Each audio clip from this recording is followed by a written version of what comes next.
Hey guys, PIEGUYRULZ here, and welcome back to the recast. I am joined by, as always, MonstersReview from the future.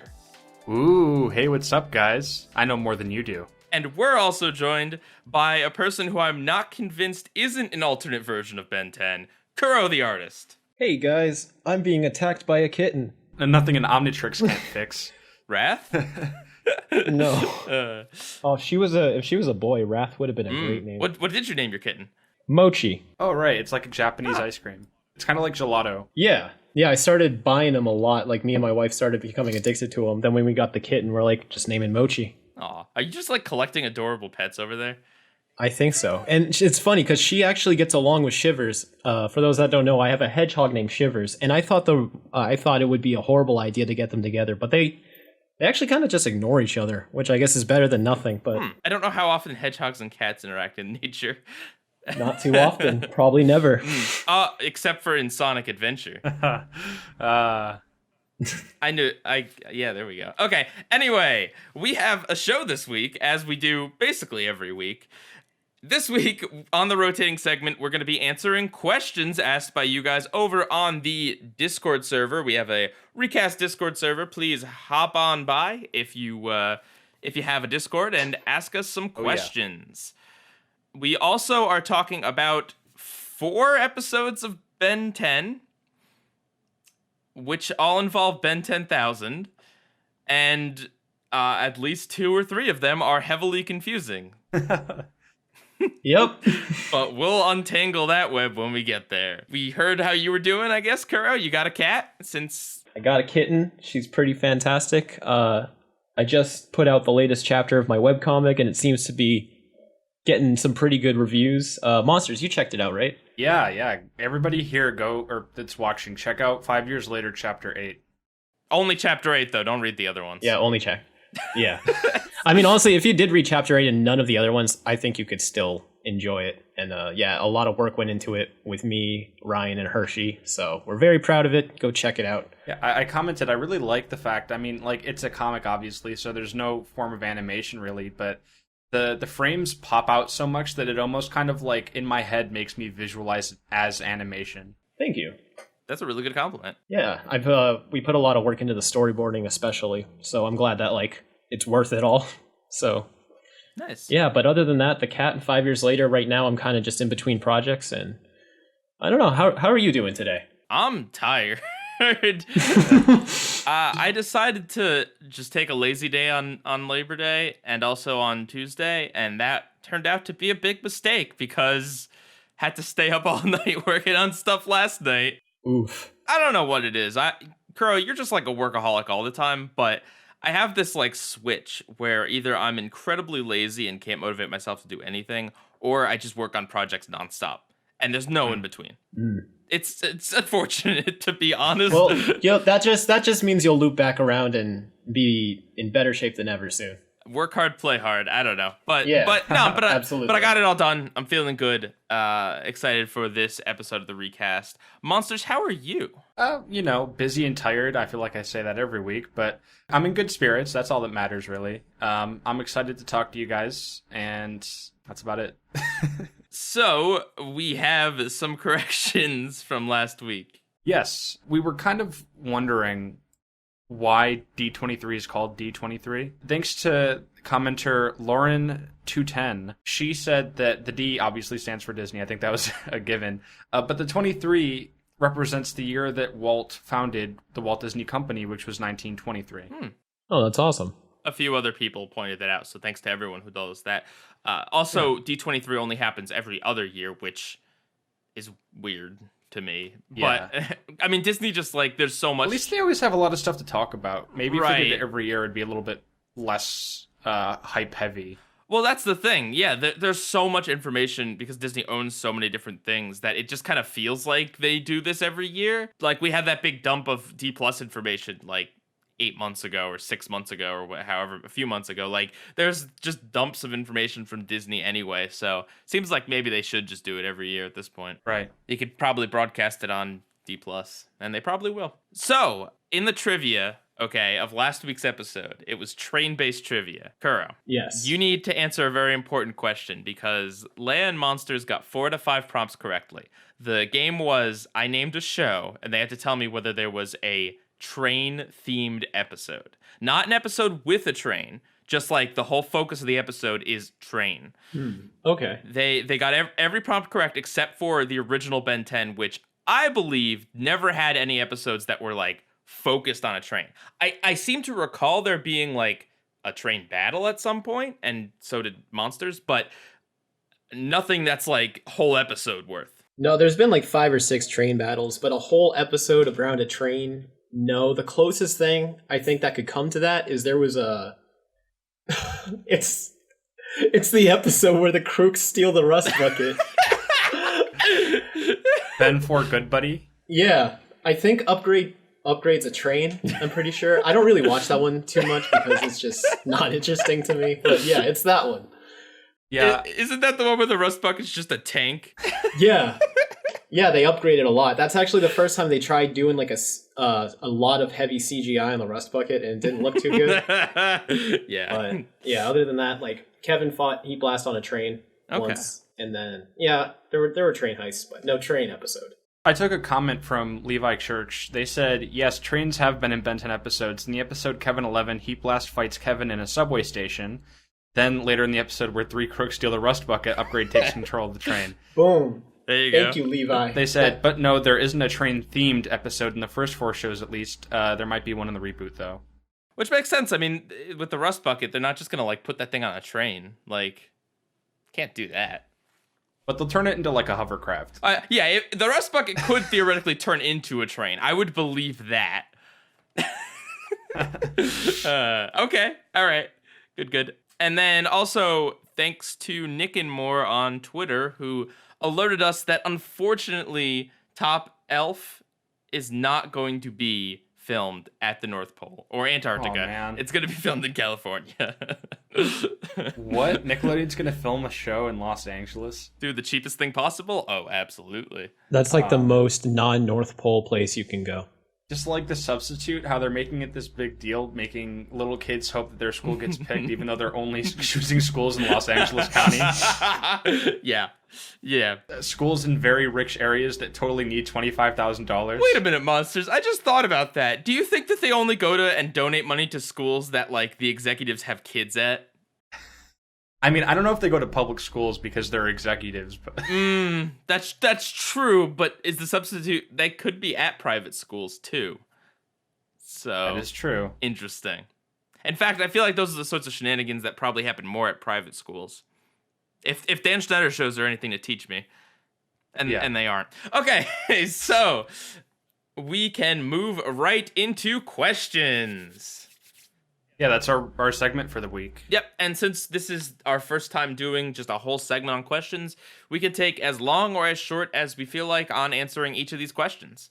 We've got a few here to tackle, so we're gonna dig right in, and yeah, be sure to leave them on the Discord server. We probably won't be doing another questions round for another few weeks, but please send them in because it's good to have a nice bankment of them and a nice choice when we do this stuff. Right. Okay, so first up, a guy named Crystal asks, what piece of media do you think has the bangingest bangers, best songs and or music? Piece of media is a very broad term.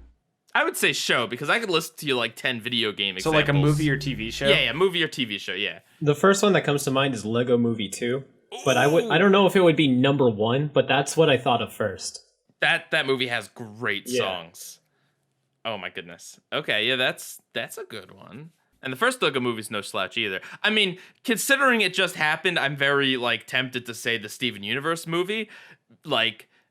Other Friends is the bangingest banger as far as I'm concerned. That song is a bop, as the kids say. I think a lot of pieces of media have had great music, but I'm trying to think of one where it's just been like a home run. Right? I'll give you another one, Adventure Time. And I say that not just because they have catchy songs with words, but also the soundtrack is very, very atmospheric and unique. Like, these aren't necessarily songs that you dance to or anything, but like incidental music from the show is very interesting, I would say. I think some people would argue Spider-Verse. There's a lot of really good songs in that. Plus Sunflower, which was an original song, did really well. Yeah, that's one of those songs you're surprised is for a movie, like Happy by Will Ferrell. Yeah. For, what was it, Minions? Despicable Me? Yeah. This might be a bit controversial, but I also think the Arrowverse has some pretty great music. No, really, because like I know. Well, like the composer Blake Neely, he's one of those guys that writes a theme for every single character. So like whenever they're doing something, they're on screen, and then during all the crossovers, it's switching between the themes, and sometimes he remixes them to blend together, and sometimes he'll do that with like up to 4 themes at once, and it's like, I don't know, it takes a lot of creative input. I like how it's not just filling in tracks, and then you forget what the music even was. Okay, well, on that note, I have to mention Batman the Animated Series. Because because of the nature of every piece of music is uniquely scored in every episode. Like, it's unlike anything else, to be completely honest. Yeah. And I mean, like, I'm also tempted to say SpongeBob. Not that, like, any of the incidental music is really, like, something I would consider just, like, a good song in a vacuum, or, like, an amazing song in a vacuum, but the way that music is used in the show, especially the repetition and the use of themes when certain things are going on, like SpongeBob and Patrick being silly music, or the Krusty Krab music, like, that's one of those examples of just very, very iconic music. Yeah, I'd agree to that. SpongeBob, a lot of the music has a lot more, I don't know the right word, like intelligence put into it, I guess. Because like it's not just like a melody playing over and over and over again. Like the guitar riffs are actually like a lot more complicated than they need to be. And like if you just sit there and listen to it, it's like, wow, this is really well written. Nintendo would probably say Phineas and Ferb. I would say early Phineas and Ferb. Yeah. Some pretty good songs. I really don't listen, to be quite honest. I don't really listen to a lot of like movie and TV soundtracks, but one exception to that has been Once Upon a Time in Hollywood. I saw that movie over the summer, and I've been listening to the soundtrack a lot recently, and it's really good. It's a lot of music from the 60s. Oh, I've been meaning to see that. Is it actual music? Like, yeah. It's like, I'm trying to think of some big names on there. There's like Neil Diamond, there's Simon and Garfunkel. Probably music that wouldn't appeal to a lot of people today, but... I mean, what about the Guardians of the Galaxy films? Ooh, yeah, the Awesome Mix does make a great soundtrack. They're very upbeat. You have to be in a certain mood. Or at least I do. I have to be in a certain mood to listen to that music. And then also Baby Driver. Baby Driver has great music. Very intentional song choices on that album. And I hear actually James Gunn and... Edgar Wright? Yeah, Edgar Wright. I hear they actually kind of talked around that time to make sure Guardians 2 and Baby Driver didn't feature any of the same songs. Yeah. So, okay. I think that answers it. Want to do the next one, Monsters? Sure. Single Segments of Speech asks, if Disney were to do what-if scenarios like Marvel did, what would you like to see? I have like a nice blanket answer for this. Disney princess movies from the perspective of the prince. Ooh, because that would be boring, wouldn't it be? Well, I mean, the idea is that you would take what are flat characters in the princess movies and make them interesting characters with their own journey going on simultaneously. You know what I mean? Like obviously you wouldn't just take the prince from Cinderella and just have him be boring prince guy who the only thing he does is fit a shoe on a girl. Like, you would have there be something going on like in the background with his kingdom and like this whole thing and like how it all fits in, and maybe, I don't know, like something like that I think could be just an interesting blanket concept. So not like retconning, but like adding context to the original stories. Right, Lion King 1.5ing it. Yeah. Well, because that's what a what if is. You base it on something. It's not just like, you know, I want Disney to do a movie about X. It's like you pick something that already exists and you give it a weird twist. Yeah, that's a good one. This might be a little bit of a cheap answer, but I kind of just want to see some of the alternate concepts for the movies. Like, what if they went with the original Frozen and Elsa was evil, or the original Chicken Little where he was a girl? Interesting. And stuff like that. Can we go with a version of Chicken Little that's good? what if Home on the Range didn't suck? That's my what if. Yeah. I don't know. Not that I really want to see Chicken Little, but that was just an example. I don't know. There's so many Disney movies I like. I don't even know where to start. I mean, if you kind of think about it, the current age of Disney live action remakes is almost like, what if these animated features were live action? Yeah, but that doesn't answer the question. What would you want to see, Monsters? You clearly don't want to see that. Yeah, I mean, I also... This will probably offend a lot of people. I'm not the biggest fan of Disney movies. That's not a surprise. Yeah. All right, well, while you're still saying that, here's another thing, since this is Disney. How about Star Wars, like, alternate versions of the Star Wars prequels that are actually interesting? Like Darth Jar Jar? I think the Star Wars prequels are interesting. Whether they're good or not, that's a different. Well, I mean, good. Discussion. I mean, good. You take the concepts, because there are good concepts in the prequel movies. People that's like not an unpopular opinion. You know, you take a lot of the ideas, but then you add in more action. You add in more real sets.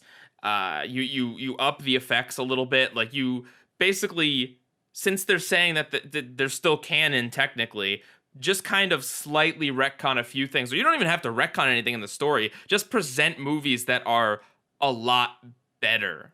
Like, you know what I mean? Like, this is just a what if scenario. I don't think they'd ever do this. Well, but that would be rewriting history almost. And I'm low key against that. it's a what if, Monsters. You're not erasing the original films. Like, are you gonna answer the question or? Well, I'm trying to think. I can't think of a good answer really, just because. Maybe it's because I'm not interested in Disney that I wouldn't like to see anything that they make. But I'm looking forward to the Marvel one. I can say that much. What's a Disney movie that doesn't interest you that if they changed it would make it interesting for you? Frozen. What would you change? All right, what would they have to do to make it interesting? The music, the characters, the humor. Okay. Well, there's no winning here. I tried. Thanks, Kara. I appreciate it. I'm sorry. Okay, I guess we'll move on to the next question then. From Khalid1234, what cartoon on a TV network has the worst animation? I have to look it up. There was this obscure Adult Swim show that I saw on TV from like 15 years ago. Are you talking about Xavier Renegade Angel? 12-ounce mouse. I just remember like watching it. Like it looked like everybody was wearing a bodysuit, and everyone was just drawn horribly and moved horribly. And it was one of those shows like I just couldn't watch because of how. Are you thinking ugly of home everyone movies? was. Are you thinking of OKKO? Oh wait, that might be it. I feel like home movies is intentionally drawn awful. Yes, yeah. Home movies. That's. I can't stand how people look in that show. I think a lot of Adult Swim shows are intentionally done, but that doesn't mean that it's not ugly. Like I like home movies, but I agree. I don't like the art style. And Adult Swim shows are kind of cheating because they have had some ugly shows. Yeah. Again, like Xavier Renegade Angel was stylistic. That's the one that looks like a PS1 game, and is just surreal beyond surreal. But it's really ugly. At least in terms of kids animation or like mainstream. Henry Danger. I was going to say, yeah. Sorry, The Adventures of Kid Danger. The Adventures of Kid Danger for me, or on Showtime, there's a series about the president that Stephen Colbert is producing. Oh no, I've heard. I think it's called like Our Cartoon President or something. Yeah. The animation in that is not good. No, not at all. I don't know if this counts, but like the second season of One Punch Man.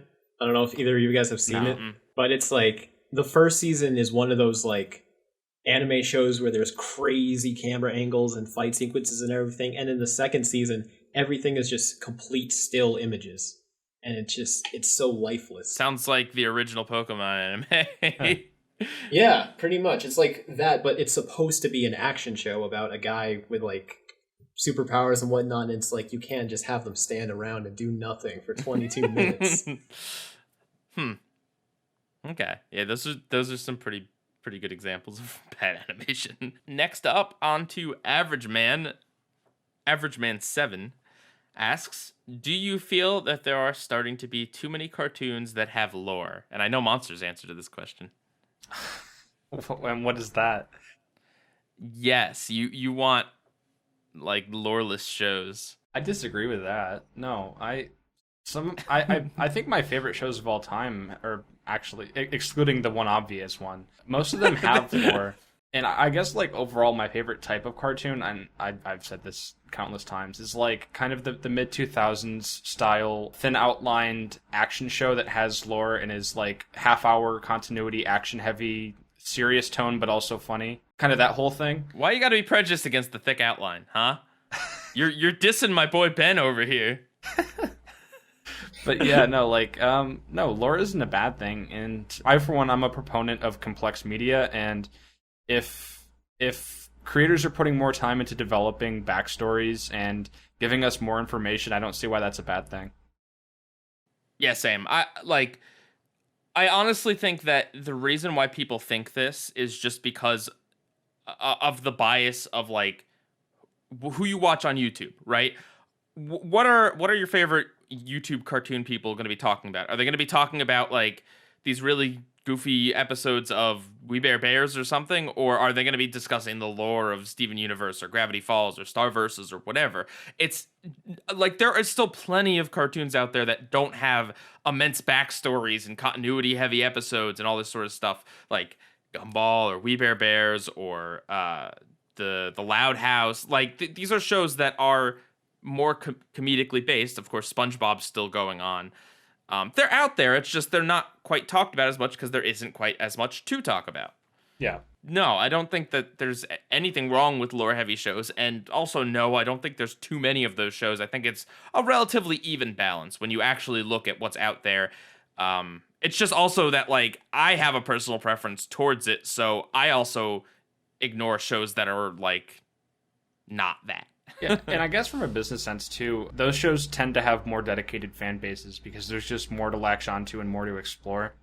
And whereas shows that aren't as lore-heavy are just more for casual watching, which makes complete sense. Mm-hmm. I think it's just because that casual watching is dying. Like, people are afraid of lore-heavy shows because, oh, you can't jump in at any point in time, but that's no longer the case anymore. Like, between streaming services and the internet, you don't ever have to worry about it. You can always start from the beginning whenever you want to. You could just start from Ben 10,000 Returns and then have your buddy Kuro explain what the heck that episode was. Yeah, you can do that too. No, but I mean, honestly, like, with these more lore-heavy shows, you can jump in. Like, if you want to know the backstory, obviously it's better to start from the beginning, but there's still stuff you can get out of these shows. Like, a lot of Gravity Falls episodes are almost completely standalone, even if they have elements that come back later. And a lot of shows are like that, where, like Infinity Train, honestly, you could jump into the Chrome Car and not really know or anything else about the show and still enjoy it for what it is, what that story in that individual episode is. So, not that you would. I don't know why you would watch episodes like 6 of a 10-part season and nothing else. But, yeah, so I could see why people would feel like maybe there's too many lore-heavy shows, but I think it's bias. I think it's just the way our circles lean, personally. And I totally get if you're not into lore-heavy shows, too. I mean, it's probably unfortunate if you do go onto YouTube trying to look for information on shows that aren't lore-heavy and you come across a lot of them that are. But to answer the question, I don't think that there's too many that have lore. You agree, Kara? Yes, I agree. Norbert asks, how much of a network's decisions do you think it's fair to blame on the president? A network is made up of many people, not just one. Many executives likely discuss and vote on decisions a company takes. It's not just all the result of the president. I think it all just depends on how much the president is aware of it. Like, it's like, obviously the working parts and the people under him do take a big play in what's happening, and it could definitely be their fault, and he could just not be aware of it. But if he's aware that they're doing something like against protocol or doing something that might not benefit the company and just isn't doing anything about it, then I would say it could be considered their fault because that's their job to run the company. Right, to oversee everything. I mean, obviously things like the one SpongeBob commercial using fan art, like that. That's not Brian Robbins' fault. Right, that probably never, maybe he had to approve of it. Most likely not, because it's such a small incidental thing that was going to air. And even still, it's not his job to fact check that. No, they have a whole promos department at Nickelodeon. Right. So, like, I wouldn't blame that on him. But yeah, all the major decisions, I absolutely would. And honestly, more practically than that, is just that Brian Robbins is a name that we can use. Like, they're a figurehead. Right. Obviously, Nickelodeon as a company, or whatever company, and I like how we immediately jumped to Nickelodeon. Camp Coral. But, obviously, it's made up of a bunch of people, but it's easier to just say, like, well, Brian Robbins and his team versus just, like, I'm going to list off 6 executives and it might be, like, because that's the thing. If I were to name 5 high-up executives, Their departments could have absolutely nothing to do with what I'm talking about. But if I say Brian Robbins, it's his job to let everything else, to approve everything else, and to head everyone else in a direction. So no, he's not literally responsible for everything. No, any president's not literally. But when you're talking about the decisions of a company, generally speaking, you're going to name the CEO or the president or whoever's strictly speaking in charge, because They have the action to do something about it. yes, even if it's not their fault, it's their responsibility. To reiterate some of what you said, Norbert, like, I'm sure a lot of the time it isn't, but some of the time it is directly their fault. Yeah. Because they have a certain amount of power, and they can use that to push certain initiatives. Camp Coral is absolutely Brian Robbins' fault. It might not have been his idea, but that sort of decision is the sort of thing that he could say no to. Yes. Unless Viacom stepped in and said, we need a SpongeBob spinoff, which, I mean, it's technically possible, but at that point, it's just like, when I talk about this stuff, it really isn't necessarily to play the blame game. The only reason why I called out him specifically in the video I did about Camp Coral is just because, you know, when actions that are reprehensible happen, it's very easy for executives to hide behind the mystery of the industry, right? The who knows who really did what. Like I'm gonna sit here and not name Brian Robbins just on the off chance it wasn't strictly speaking his decision. So I feel like actually naming someone puts a little bit more of the onus on, no, you are responsible for a thing that you were directly involved in. No, I agree completely. I just didn't want to I had nothing to add. Well said. Well said. Thanks. Kuro, you want to read this next one? Welcome to the Dump asks, what do you think when a show kills off a character? Brian, look out! Brian, look out! That's such a broad question, but I guess to interpret it the way that I can answer, it all depends if they're going to go through with it. Like, it has to benefit the story. It can't be for shock value. It can't be for views, and you can't just revive them. And if you do revive them, it has to be a character trait, like Deadpool or Halo in the newest season of Young Justice. It's like, when you're finally starting to decide on the mortality of a character, it should be more about the story and less about the production of the story. Right. I mean, it all depends on what kind of story we're talking about here. If it's like the superhero kind where it's just, characters just never die, then killing off a character, it doesn't mean much. It has to have a purpose. Right. Yeah. Whether it's like putting an end to like a tyrannical regime, or whether it's a protagonist or important character making the ultimate sacrifice, it needs to have something. And sometimes, don't forget, like, sometimes things happen in the backlogs of Hollywood too. Like, sometimes voice actor will retire or will get in trouble or something, or there's just an incident that requires them to write off a character, so they have to kill them off somehow. That also happens, but I can't blame the writers much in that situation. To use the Family Guy example, I hate that. I feel like that specific example and other ones like it, where they play it up, they advertise the heck out of it, they make it seem like it's going to be a big deal, and then revert it literally an episode later. I think it's shows like that, it's stunts like that just completely cheapen the possibility of any character dying. And when you as an audience feel like the character is just going to get resurrected or it is just a fake out, then even if it's real, you're not getting the correct emotion from that you should be. Like, you're not you're not in tune with what the show is telling you anymore. And if it's not real, then you just roll your eyes even harder because you see it coming. So it's very tough to do right, I guess. And I guess in this instance, we're talking about long-term characters, but, like, don't forget there's also one-off characters that get killed off all the time, like in the episode that they appear in for the first time, like Bunny from Powerpuff Girls. Or Hank Grimes from The Simpsons. Frank Grimes? I don't know. Homer's enemy. It's the episode. Like you guys were saying, it should always be for a purpose. It shouldn't be for a publicity stunt. And it should absolutely be meaningful. It shouldn't just be this incidental thing that happens. I mean, there's the famous trope, dropped a bridge on him, because that's how they killed off Kirk in Star Trek. They literally dropped the bridge on him. Accidentally? Or I don't know. I don't know the circumstances, but it's not... I find that poetic in some way, though. Like, the meaning... No, but hang on. But if you're gonna argue about the meaninglessness of death, that has to be an important theme in the episode. It can't just be an arbitrary death and then everyone brushes it off, because then that's just bad writing. I mean, Exhibit A, Rick Potion number 9. Like, they don't kill off characters per se, but I mean, Rick and Morty do die in one way or another. But they do that to, I mean, obviously it's a consequence of their travels, but it leaves an impact on Morty, and he's not the same person as he was before that whole journey started. Very true. That's a very good example. I'm also thinking of, I don't know why. I guess this is because this is a notable, interesting asterisk. Jet from Avatar, where he kind of dies, but even the characters seem to be confused as to whether he died or not.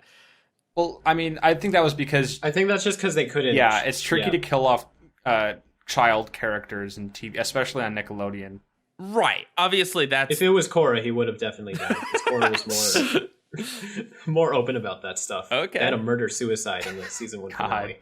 They absolutely did. You better believe it.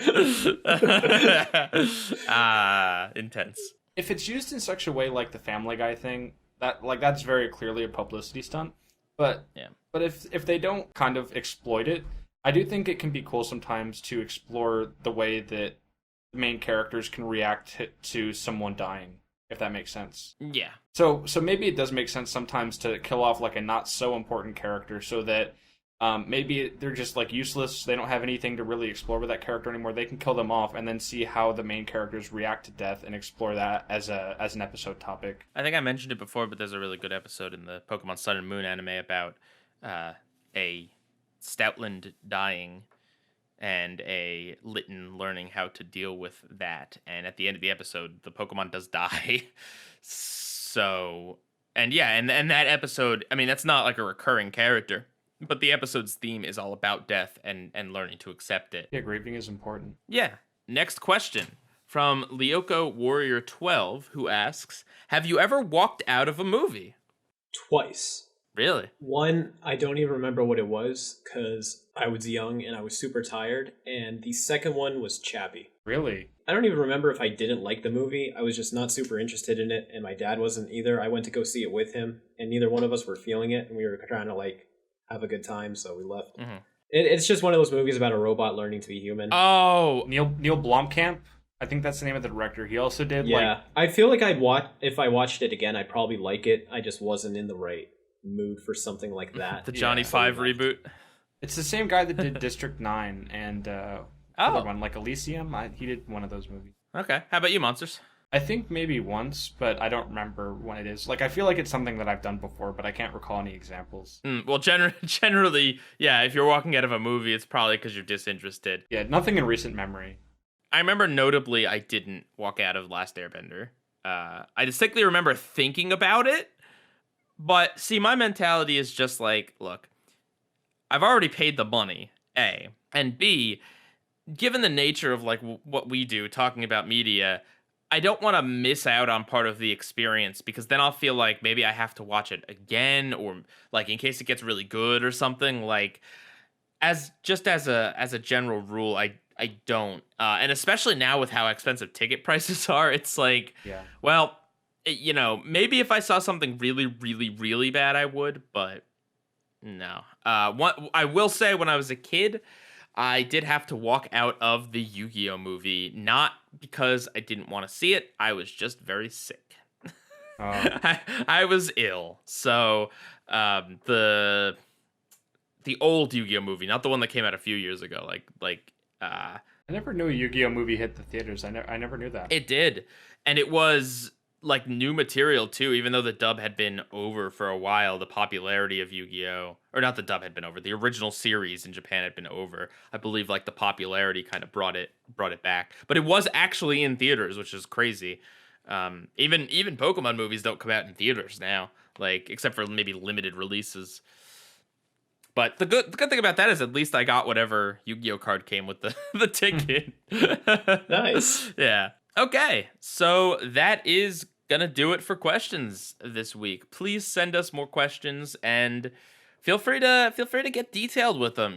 We've got, since we now have this as like a focus segment, like, feel free to ask a question that's kind of got multiple parts to it that we can spend some good time answering. Yeah, ask away.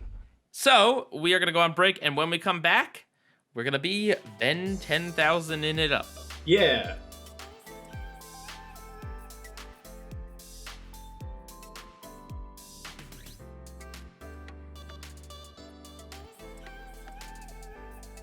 And we're back! So, Kuro, would you like to just very briefly explain these episodes that you chose for us? Okay, so the basic theme with all these episodes is there's two themes. One is time travel, and the other is meeting a future Ben. And there's this recurring theme where every time Ben meets his future self, his future changes. So we get to see a bunch of different ways how Ben could play out. I'll explain it. Kuro chose like the most confusing thing for us to do. So the deal is, all three of these episodes have Ben 10,000. Ben 4. Right. I'm counting. Listen, I'm counting the Omni-Verse as just like one episode, Makes even sense. though it's two. It pretty much is. You know, we can call it the then duology or whatever. Then their duology. So in the first two episodes, they're very straight, like kind of remake. Like Ben 10 Returns shares a lot with Ben 10,000, and then the last one shares a lot with Ben 10,000 Returns. So this is gonna get wacky, but we'll try to keep things a little straight here. To start off simply, Ben 10,000 is the first episode of the third season of the original Ben 10, not the reboot, not Omniverse, not Ultimate Alien, not Alien Force, not the CGI movie, not either of the live action movies. Although those come into play later. Ben 10,000 is the episode where Gwen from the future kidnaps Ben and Gwen and brings them to the future so that Ben can meet his future self and help his future self defeat Vilgax and stop being such a buzzkill. That's the plot. Yep. And Animo is there. I really like this episode, to be honest with you. I think this is one of the best ones of the original Ben 10. Yeah, I agree. It's crazy that this is the season 3, first episode. This is what they start with. Mm-hmm. This is usually a later season kind of episode, but they started very bold. It's all downhill from here in season 3. Yeah. I'll be honest with you. Well, the Christmas episode's 2 after this, so... Yeah. But So I guess after the Christmas episode, it's uphill, if you want, Yeah. if you want to get technical, because that's probably the worst episode. yeah. But Ben 10,000, it definitely feels like it could be a season or even a series finale in some ways. It's got, new aliens, it's got future Ben, it's got Vilgax and Animo, it cameos the Galactic Enforcers, it mentions the Zombozo's crew, there's just kind of a lot of references and little things in here. It has quite a few aliens thanks to the two different Bens. Oh, and Gwen using magic too. That's another thing. Yeah, everything about Gwendolyn is amazing. Gwendolyn. Yeah, she's really cool. Gwendolyn. I love how she doesn't give her younger self any weapon to fight anyone with. Yeah, she's like, you're fine. Yeah, you know karate, you're good. Yeah. But yeah, this one's really cool. There's a really nice framing device about Grandpa Max's birthday. So at the beginning, they're celebrating his 60th, and then they're also celebrating his 80th in the future. Oh, also Mount Rushmore's in the background, which is obviously very important to Ben 10. Yep. Yeah. I never caught that until, and it's weird trying to keep track of their road trip because it doesn't really make any sense where they're going. But yeah, that's another reference. I wonder if I take all of the states they go to in each episode, if it would actually make a path, because they kind of just show up everywhere. I think that would be a really great video, Kuro. I think you should do that. Map it out, and then maybe see okay, well these don't fit, but what if these episodes aired in the other order? Do one of those those After Effects things where it's the red marker and it's drawing lines around the map, the path of where they're going. Get a cork board, all right, and just pin up yarn like a crazy person. And just be it all connects. Yeah. I'll just do it all live action. Yeah. I'll print out everything. Mm-hmm. I'll live stream it too. I won't even record it. Where is Bellevue? Is that in California? Wait, what's the name of the town? Bellevue is from Drake and Josh. It kind of depends. So in the original series, it's kind of in the South. In Race Against Time, it's definitely in the South. Okay. And then from Alien Force onward, it's more or less in New York. Is it Bellevue or Bellwood? What's it called? Bellwood. Bellevue Okay. High School is where Drake and Josh go to school. Their town was named after a wooden bell. So it just so happens that Mount Rushmore is also in Bellwood. No, Mount Rushmore is in South Dakota. Well, I'm sure you knew that, but I mean, like, they didn't. I thought they moved it originally. Like, I thought that was Bellwood, and they somehow moved the mountains. So I guess that's not too stupid to say in this show. No, but well, I mean, it is like some sort of crazy base. I just figured that in the future they just lived there since it was a plumber base. Like, that's where they decided to set up headquarters. yeah, they do. They go. You know, they do go back to Mount Rushmore quite a few times throughout all 4 shows. Right, and it also makes sense too because as of the first series, like Ben's hometown is not important at all. No, like it's literally a traveling show. So, but then in every other incarnation, it's like this ubiquitous place with the smoothie place. Yeah, I couldn't tell you anything else about the geography of the town that Ben lives in, other than there's a smoothie place that everyone's at all the time. Also, there's like an abandoned testing facility where Doctor Who lives. Yeah, right outside of town. Right. There's a government it's a whole military base actually that's just kind of there that nobody ever seems to mind. Those are the two main locales of the town. wait a second. Isn't there another show about 3 teens who frequent a smoothie place? Is there? Is there? Yes, and it's called iCarly.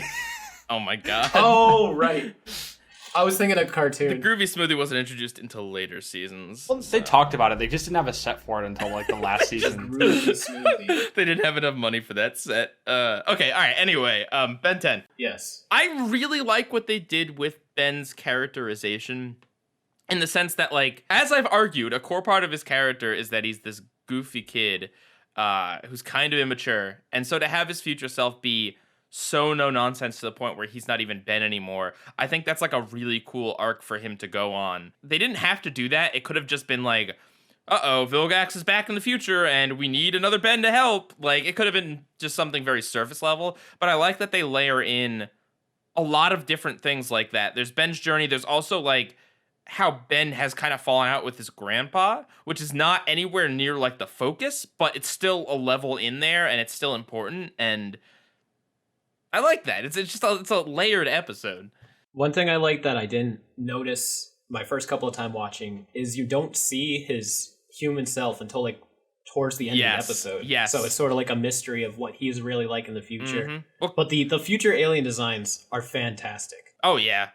Because they don't over design them. That's the thing. They stick with what the baseline of Ben's design, and then they're like, let's see how we can make little tweaks to show that time has passed. Yeah. It's not like, here, let's just completely redesign them for no reason, like twice across the franchise. Yep.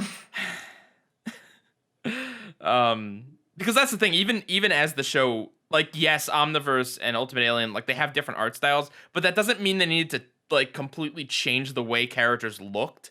Like, they could have adapted them to the art style, but instead a lot of aliens just look completely different for no real reason. How'd you feel about future Animo being a big gorilla? That was pretty cool. I feel like I've like seen that before. Where have I seen that before? Maybe I haven't seen that before. I don't know. But that was, well, I mean, it's kind of like a trope. Mojo Jojo to a bigger extent, where instead of just a brain, it's a whole human head. True. That's but true. It's still a monkey body. That's true. There's also a big gorilla in Danny Phantom. Oh yeah, the oh silverback. yes, the big white gorilla. Yeah. Monkey army, monkey army. I'm usually the one that says it, so I can't be upset. But no, Animo was actually, this is probably my favorite Animo appearance in the original show.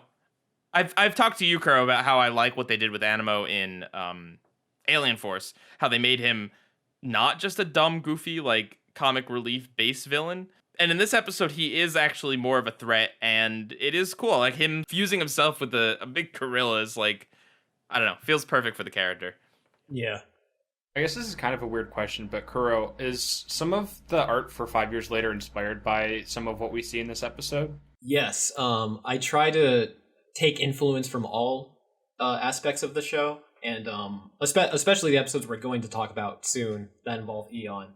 A lot of it takes a big influence from this show. It's supposed to be like the in between the end of these shows and then the future. You see, right? Because like I noticed obviously a few stylistic similarities between the future selves, but also like, and I guess this is exclusive to this episode because it's I don't remember a lot of other Benton episodes implementing this, but like during some of the action sequences, they had like these freeze frames. Yeah. Where the art was like slightly different, a little bit more shaded. Like some of it looked quite similar to 5 years later. Oh, that's such a huge compliment. Thank you. Those are usually done by an artist who I heavily follow and is a huge inspiration to me, named Tom Perkins. He does a lot of those stills. He does a lot of the concept art for the later seasons. So yeah, he's such a huge influence to me. So yeah, thank you. I'm glad you said that. Did you guys catch how Ben 10,000 defeats Vilgax? He freezes him? Not. Yeah, okay, yeah, very, very good.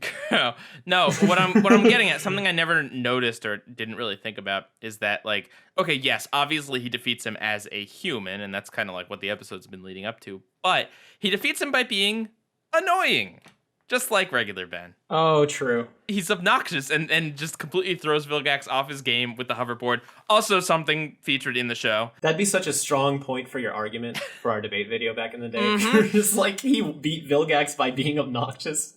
You're right. He did. This is literally an episode about how Ben is going to turn into a boring person, and if the original Ben 10 doesn't save him. Was it just me, or was kind of the resolution between Ben and Grandpa Max a little quick? I think it was just because of the timing of the episode. Yeah. But yeah, it was. It's like you're just not supposed It's to. just like think they about it haven't that way. like talked to each other for like presumably several years, and then like at the end of this one incident, they're just like on good terms again. Yep. Yeah, I mean, that's just cartoon wrap-up stuff, unfortunately. I would have liked to see that more. This definitely could have been like an hour-long special. Oh, absolutely. Like, and that's what's so cool about it, is that it doesn't feel throwaway. I mean, obviously it isn't, because it comes back once in the original show and then all of these other times in ways. But this whole world that they build with all the hoverboards and the like ramps and the future, like it seems like a really realized world of the future, just designed for essentially like 2 episodes in the original show. Like, I appreciate that they really went all out with it instead of just kind of focusing on one thing or not bothering, you know? Like gray buildings with lights and stuff in the far background. Right. Isn't one of the Danny Phantom episodes we watched one where Danny meets his future self and he's kind of a jerk? You're correct. Yeah. Well, he's a murderer. There's also a character named Clockwork. Oh, yeah. Yes, there is. Mm-hmm. And a Time Lord who's able to break the rules. Yep. What did you think of this episode then, Monsters? To be quite frank, I thought it was okay. I didn't think it was anything too good. I feel like this episode serves more dedicated Ben 10 fans more than casual ones. Just because there's a lot of things that you guys seemed really interested in that didn't really affect me, or things that I didn't really care about much. Just, general fan service things. I thought it was okay. It was cool seeing future Ben. I get why he was a jerk, but I don't know. I didn't like his characterization of that too much. I thought it was perfect. I don't think he was really even that much of a jerk, more as just focused on his job. He was closed-minded, and that seemed so unlike the Ben that we were used to. That's the point. I know, it's just hard seeing that contrast without any reason to believe it. I hope you don't start watching Ultimate Alien then. Or sorry, Alien Force. I hope you don't go from the season finale of Ben 10 to Alien Force, because I was gonna say, I hope you don't. Rip in you're not gonna peace. like between seasons 2 and 3 of Alien Force. There's a I jump. really like Alien Force. Oh, well. But I haven't seen it in a long time, so maybe my views have changed. Classic Monsters. Grandpa has a cool robot arm. Yep. Just thought I'd point that out. Do we ever get to learn what happens to his arm? Because that stays consistent in other future episodes. In a pop-up episode of the original series, it says he loses it in something called the 2017 Limax Wars. And the Limax are those gooey things from the very first season that would impersonate the old people to eat them. Okay. But you never see that episode. Huh. Where's my Grandpa Max spin-off show? That would have been nice. Mm-hmm. He gets a couple episodes sent around his younger self, actually. Where's Really? Uncle Grandpa Max? Yeah. He's not an uncle. Good morning. Yeah, I mean, that Uncle Grandpa also travels in an RV. It makes perfect sense. Is he an alternate Max? Oh my. Yes. If he never became a plumber, he just became that. What is going on? Uncle Grandpa did have a crossover with Ben 10, so... Wait, Did it? Well, not like an official. There was like I haven't seen the episode, but there's like this clip of Uncle Grandpa where he's like just insulting a bunch of other Cartoon Network characters. Oh, yes. Well, don't forget. Okay, Uncle Grandpa crossed over with Steven Universe, which in OK Nexus crossed over with Reboot Ben 10. It's all coming together. A lot of people are speculating there's going to be a reboot episode where Ben Prime comes and visits him, and I'm just waiting for it. Considering the history of this show and some of the episodes Ben we Prime watched from Omni-Verse or Ben 10 Prime from the classic? Well, they're both they're both kind of the same character. Kind of, though. Not exactly. It's so confusing. Yeah. I guess Ben 10 Omniverse, like Ben Prime is our Ben, technically, to put it simple. The original. And then there's all of these different Bens. And it's funny, when we get to the Omniverse episode, a lot of those Bens all have their own story. They're just not in that episode, because that'd be way too much information. Yeah, you don't say. Yeah. All right, you guys want to move on to Ben 10,000 Returns? Sure. Let's do it. Kuro, could you explain the plot of this episode? Okay, so there's this time-traveling, alternate dimension hopping dude named Eon, and he's going around and he's killing a bunch of Bens from all these different timelines, and Paradox and another Ben 10,000 don't know why. So they follow him, and turns out Eon went back in time to try to kill Ben when he was younger, and now Ben and his future self team up and try to defeat Eon. But turns out Eon's an alternate Ben too, and the whole reason he's doing this because he wants to be the only Ben in the multiverse. I hate this episode. What? I'm going to be completely Really? honest with you. I hated it when I first watched it, and then I liked it more and more every time. I really like this episode. But I probably hated it for different reasons than you. What do you like about it, Monsters? Well, I mean, this is more of a general thing, but first off, I love the art style of Ben 10 Ultimate Alien. It's like, it reminds me of like Johnny Quest and like C-Lab, like kind of like pretty rad looking 60s action shows almost. I really like the way that Paradox explains all the time travel stuff. Really? Yeah. This is such an unpopular opinion, I know, but I much prefer the characterizations of the characters here. I actually agree with those points, but the reasons I dislike this episode somewhat outweigh them. The first reason why I originally just didn't like it, because when this came out, I was like 14 or 15. I was super edgy, and seeing future Ben still act like a childish pissed me off. Now I don't care. I actually kind of like it. I kind of like Ultimate Ben a little bit more. Yeah, Ultimate Ben is pretty rad. I didn't like that he only grew as Ultimate Humongous Sword. All the other aliens, he was just still completely human. I thought it would have been cool if like he sort of half transformed, like when he used Heat Blast, maybe his skin cracks open. That's a first comparison point we could make. So in Ben 10,000, the gimmick of that Ben 10,000 is that he can just change at will to the point where he literally never becomes Ben. But that's like that version of the ultimate Omnitrix. In this version, it's that Ben himself, it's the opposite. Ben never changes into the aliens, but instead has all their powers depending on what he uses. Which is cool in a lot of respects, but in other respects is really stupid, like Jet Ray, when he's just like, Jet Ray, and then Ben just that didn't make sense. Flies. He should have gotten like wing flaps or something. Right. It might have looked gross, but I mean, just don't use Jet Ray. Use Chromastone. Chromastone can fly without wings. It would have been so much cooler if like that. his arms transformed or something, like just a part of him. Like I like the concept of him staying Ben. That's a cool. You can't tell me it was not cool when he stopped a jet plane in his human form. From the outside. Don't forget From the cool outside. part. Yeah. No, I didn't say it wasn't cool. That was so cool. Oh my god. But like when he's shooting Diamond Head's little crystals out of the top of his knuckles, it doesn't look right. Like there needed to be some transformation, I think, or some. Yeah, I agree. That was one of my biggest gripes with that episode. Yeah. I don't know. What are some things you didn't like? I want to see, because now it's starting to sound like maybe we agree on this. Well, okay.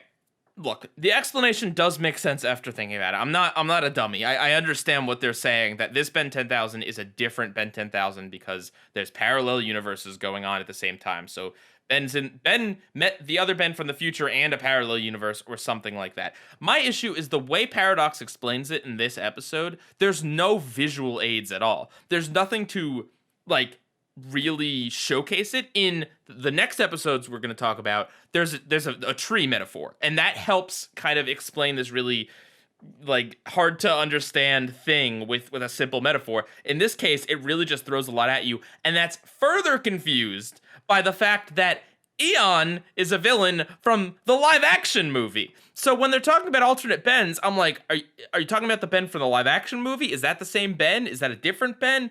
How could they even distinguish that Ben? They can't call him live action Ben. Like, Do you guys want to hear a cartoon conspiracy? no. Sure. What if Jerk Ben? What if Jerk Future Ben from the Ben 10,000 episode of the classic series is just Eon, disguised as Ben? Oh crap! Then he should be able to transform. He wouldn't have to be disguised either. He is Ben. That was another problem I had. If like, why are all of the alternate Bens exactly the same age, and why can't they use their Omnitrix? That was so dumb too, because that felt like a twist just for the sake of a twist. Like, did that didn't- matter? Like, I didn't like anything about Eon being an alternate Ben. I liked it much better in Race Against Time when he was a Cronian. Yeah. And there's no explanation for it either. There's just all of a sudden he is an alternate Ben. yeah. I tried to fix that in my own series, and 5 years later, where he is a Cronian and he has to absorb Bens to live, or else he's going to die. And he's been doing it for so long, he started going crazy and thinks that he's actually Ben, but eventually snaps out of it. That makes but sense. Like here, it's like, boom, he's an alternate Ben completely, no explanation. But it's dumb too, because in this franchise, there's so many other alternate Bens between Albedo and alternate universe Bens and future Ben. It's just like, there didn't seem to be any motivation behind this other than just... It didn't need to be. He could have easily been a Cronian. That episode would have been exactly the same. They could have all been clones of Kevin and it wouldn't have made a difference. Did you guys like how they got Thanos snapped? Not Yes. really, I but thought- kind of. They turned into dust. I'll admit, I really did think that they killed Ben when they first did it to Waybig. I thought Paradox was just going to go back in time or something. I knew he wasn't dead, but I thought they really did kill him, not just the Waybig. But how does that make any sense? He aged up one of Ben's forms, and that makes Ben just appears. What out happens of if the he did that ashes? to Gray Matter? Anyone shorter than him? I just, yeah, like, it doesn't make the way they explain the aliens in the original show is like the one that makes the most sense to me, and that Ghost Freak is a unique difference.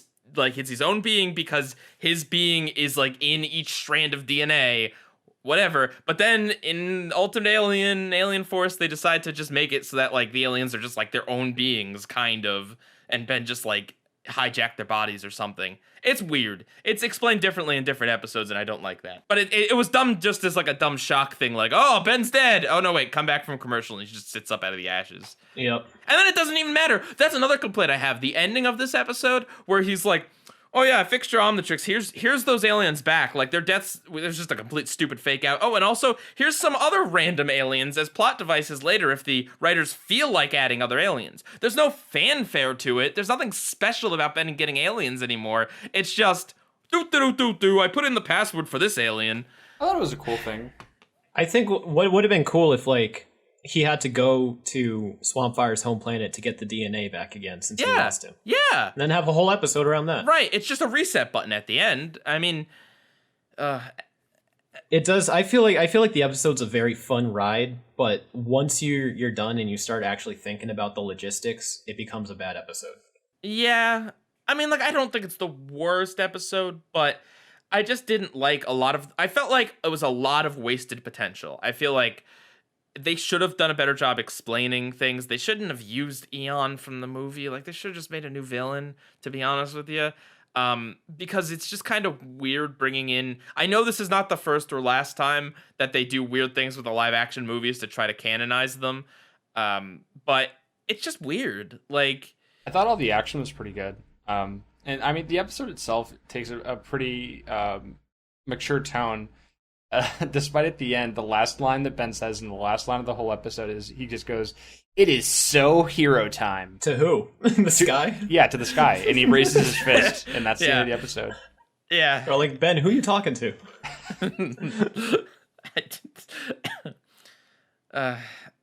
Yeah.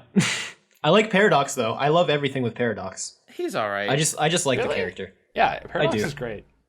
He just kind of nopes out when interesting things happen. He's very much a plot device, but he's all right. Yeah. He is all right. See, I liked the explanation that this Ben 10,000 is the same one that Ben ran into, but he's now been altered because of Ben's actions. But that's not what they say in the episode. They say he's just a completely alternate Ben. Yeah, they say he's traveled cross time. But it's like, what? Why? Why is that necessary? Like, I don't know. It just feels like unnecessary complications. I kind of do like they at least mentioned it though, because I hate episodes of TV shows that where like something grandiose happens and then they never bring it up again. Like this, Right. They easily could have just never said anything. But I like the fact that they were like, "No, we've met you before. You were somebody else." I mean, the way they handled it is a whole other topic. But I like that they at least tried. They weren't just like, Yeah. "Oh, my future self. I've already done that, but okay." Because that would have been a real rehash if it was like Ben meets his Exactly. future self for the first time. All right, we can move on. Now, before we talk about the episode, Kuro, can you just explain like the premise of Omni-Verse, please? Omni-Verse. Okay. So Omni-Verse is sort of like watching. I can explain it. Hang on. I think I can sum it up. Okay, Monsters, you know how they rebooted Ben 10? There's like a reboot currently on the 2017 series, 2016, whatever. Yes. Cartoon Network did that. However, they also tried to keep it in the main continuity. So, new art style, a little more childish again, bringing back to the roots of Ben, but then also trying to build off the continuity as well. And so what it ends up being is a very odds and ends type show where like sometimes it's about 10-year-old Ben, sometimes it's about like 16-year-old Ben. There's alternate Bens that it's sometimes about. They're trying to canonly reboot the show. That's so confusing. That's basically it. They wanted to capitalize on what made the original Why? show because of executives. People didn't really like. Well, that's kind of hard to decide because also people say Ultimate Alien's the best. Basically, what it boiled down to was the show wasn't selling enough toys, so they wanted to market towards kids again. And they figured, well, Ultimate Alien wasn't selling toys, so let's just do everything different than that. And it wasn't really to do with the white ratings. It's just the show was out for so long. A lot of the fans are older and they didn't want to buy the toys anymore. Yeah, and then they burned off the show at 6:30 in the morning on Cartoon Network. Yeah.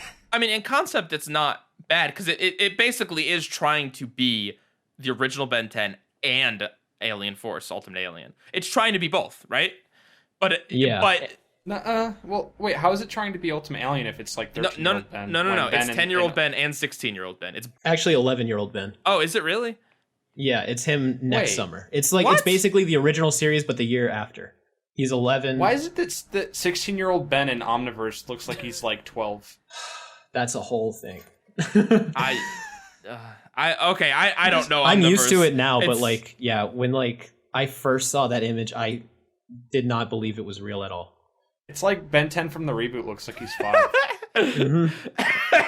Ben's getting younger. Eon's at it again. Okay. So, and then there were none / and then there was Ben is a two-parter of the TV show Ben 10 Omniverse.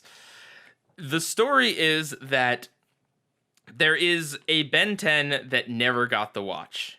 There's no watch in his timeline, never even interacted with it. And Vilgax and Eon use this to transport to that dimension and bring their evil army of evil Bens there so that they can blow up every other dimension so that this is the only one that they're in because, you know, Ben without a watch is easier to defeat than a Ben with a watch. And so it's up to powerless Ben who inherits the watch from main timeline. I think it's main timeline Ben. Yeah, it is. I hope so. It's confusing. And so he, with the help of Paradox, goes back to the future to recreate the events of the series and make it so that he has an army of good Bens to kick Vilgax's butt. That's basically what happened. There's a lot of interweaving. See, like this episode is it's such a hard choose because I wanted to choose an Omniverse episode that had Ben 10,000, and every single episode with Ben 10,000 in it is just so integrated into the story arc that this was the only choice I had. We talked about an Omniverse episode, Ben 10,000, about a year ago, and that was also very confusing. But I will say, as beleaguered as I am to try to explain this whole thing, and as much as I feel like you did pick one of the most confusing things to talk about, I really enjoyed this two-parter. Yeah, I would argue it's probably... for the longest time, I thought it was the best episodes out of the whole franchise. Now, I'd say like it's in the top 5, Mhm. but it's definitely up there. In fact, the guy who wrote the second episode, and then there was Ben, which has that callback scene to the first episode, is the same guy who wrote the first episode. Oh, that's cool. So it's like he got to revisit his old work, and like it really tied in, and every single line that it was in the original episode is in this one, but from a different angle. And like there's videos out there where it's like the same scene from multiple angles, and it's really cool to see. I love episodes like that. Yeah. I mean, we could have almost, if it had been a little more of that, we could have almost done a recast episode with just, and then there was Ben in the pilot. But it's luckily they're not gratuitous with it, because the other things they show, it's not just like here's scenes from the original Ben 10. It's like here's something with Gwen 10, here's something with Ben 10,000, and they hit on the other Bens. And I like that. I like that it's not obvious. They don't point it out point blank, but the army that he is assembling is the army that comes and rescues him. And the reason why Paradox held him back was because if he went with the Bens, then there would be 2 of that specific Ben at the same place, and that would just really probably break things. Yep. Which I like that, like, Paradox doesn't sit here and explain that to us, because it's kind of obvious. You know, you sit there and you think about it for a second, it's like, oh, okay, that's clever. It doesn't need to be like, you know. Yeah, there's quite enough explaining in that episode already. Yes. But I like it. I like the explanation with the tree and stuff. Nice. It's simple. It's a visual aid, something visually happening on the screen to explain this complex thing. I will say probably the biggest joke in this episode, like the stupidest thing, is the bomb that Vilgax has. Is that in any other episode, Kuro? It's in one other, just to show you how Vilgax got it. But it's funny because it's in like 40 episodes after this one.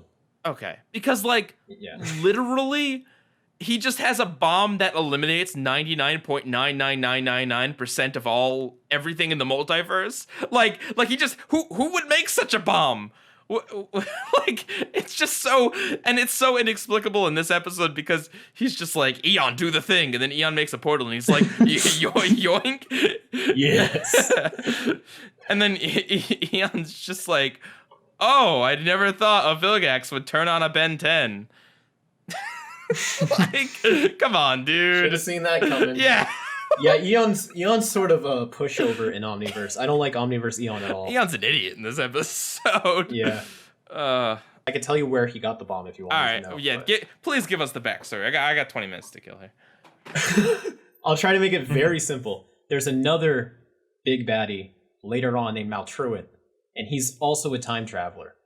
And he runs into Vilgax when he's very, very, very young. And Vilgax is shipwrecked on Earth in like the 1700s, wherever George Washington was alive, because he was there. I'm pretty sure that was the 1970s. Oh, of course. And like past Vilgax sends out a distress signal. No, Maltruant. He gets stuck there too. And young Vilgax is like, I'll help fix your ship. And then Maltruant's like, oh, hey, thanks. Here's a bomb that destroys everything in case this ever comes in handy in the future. So there's kind of an explanation. Okay. Is the Did you just say Maltruant like bad and truant? Is that like the Spanish word for bad and just truant, like he's truant? Maybe. That sounds like it makes sense. He's voiced by Mark Hamill, which is kind of cool, doing a accent. Yeah. I don't know what accent it is. But yeah, I mean, that's the very, very simplified version of it. Speaking of accents. Yeah. Why is there an Australian Ben? Is that... Would you believe he comes back for his own two-parter? Does he have a kangaroo alien? No, guys, I'm being teen from down under. He enslaved his entire world. He's Warlord Ben. Of course, that makes sense. Yeah, so he's the Ben was like, I could take over the world with this Omnitrix, and he does. So that's his world. I can transform into a wallaby. Okay. There was also, what was it, D23 Ben? What was the... Oh, so what? He actually showed up a few episodes before this, so Ben already has a relationship with him. What's his name? Bling Bling Ben?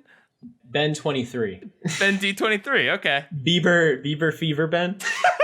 Oh, I literally, in my notes I wrote him down as Emo Ben. Oh, there is an emo Ben though. Yeah, there is an actual emo Ben. He was Richie Rich Ben. The evil one. Yeah. Oh, so this Ben. Kuro, wait, he's hang on. From, I have what? I have a really important question, real quick. That Okay. Kevin at the beginning of the first part, is that what Kevin looks like in Omni-Verse, or is that just because this is boring Ben's timeline? That's what his head looks like. He wears a different outfit. Oh no! Yeah, that's how he looks. No! Oh, that's so unfortunate. He looks like he came out of Hot Topic. Yeah, that's Kevin. Oh. I mean, that's true to form. So Ben 23, he's from a timeline where Grandpa Max died early, and he wasn't there to guide Ben. So Ben pretty much grew up being a jerk. And then he met Ben Prime, and Ben Prime was like, "Well, my Grandpa Max is still alive, and I turned out fine, so you might be okay. I'll be your Grandpa Max." And every now and then he shows up to be his Grandpa Max, I guess. Okay. I feel like we need some sort of like multiple Ben communication system with like Grandpa Max as a guy in the chair, just being a moral guardian for all of these errant Bens. Yeah. In the multi. I mean, there has to have been some sort of universe where Ben got the watch and did something stupid and like blew up everyone. Actually, wait, that almost happens in Secret of the Omni-Verse. Yeah, that's the universe where they didn't get to Azkaban in time. Yeah, exactly. There you go. That's if I recall correctly, Ben was racing against time, so time was an issue. So any universe where he was like 10 seconds slower, and that just yeah, the whole universe is gone. Why doesn't Vilgax go to one of those? Is there really no universe in which Ben is just dead? Like, is it really like is that it? Every universe, every single one, Ben is alive and well. He's immortal. I mean, they do mention that Ben is in contact with the Omnitrix in all universes, which includes the one where Gwen gets it. Presumably, there's one where Max gets it, as is also teased in the original show. So I guess it's not always that Ben gets it, but just that he is always in contact with it, just inexplicably. Basically. How'd you guys feel about Prime Ben's whole like, the watch is just a tool?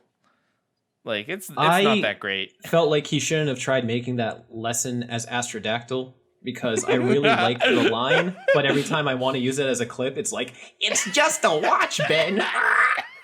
And I'm like, come on. I felt like this should have been a 3-part. In fact, all of these episodes could have been an episode longer. The first 2 should have been a 2-parter. This could have been a 3-parter. This could have been a whole season of Omniverse, to be honest with you. It's only like 10 episodes.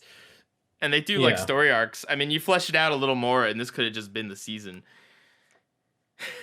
Yeah, I like the idea. I mean, it's the same basic idea as in Spider-Man Homecoming. You know, it's like if you're nothing without the suit, then you're just nothing.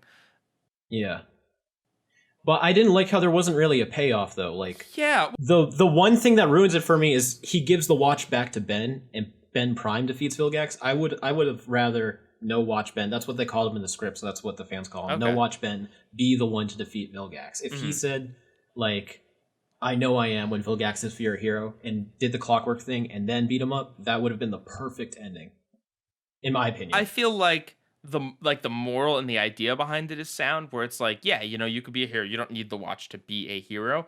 But at the same time, it's like, I don't think No Watch Ben was really like, he just, you know, the Omnitrix is inherently cool. I think he just wanted one. Like, and also, if you really mean that, Prime Ben, why don't you just leave the watch with No Watch Ben? Yeah, he's true. He's like, well, yeah, like I feel like it would have been a nice twist to have No Watch Ben be like, I think I'm just gonna keep this, and then like No Watch Ben becomes the villain. When I first watched it, I thought at the end of the first episode, this was how they were gonna reboot the show again. Right. And I was like, no way, they just killed him. And then like I saw the second, I was like, okay, but stop doing this stuff. That would have been gutsy. Polo Rick Potion number 9, and Prime Ben's dead. But we're following a basically identical Ben anyway, so... Well, I feel like he's a little bit... He kind of reminds me of early Alien Force Ben. Like, maybe that's just how Ben becomes when he doesn't have the Omnitrix. He just kind of mellows out. He becomes boring.